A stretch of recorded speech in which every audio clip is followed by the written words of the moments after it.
Шал ақын Құлекеұлы. Дін.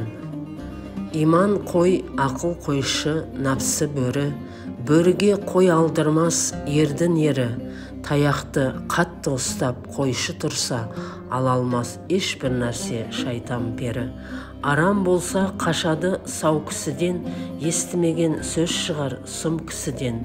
Молдалардың айтқаны рас болса, жұмақ көрер адам жоқ бұл кісіден.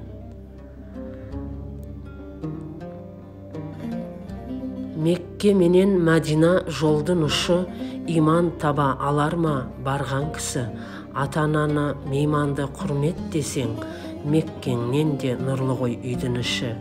Арам жүрсе жеркенер сау кісіден, алдау өтірік тарайды сұм кісіден.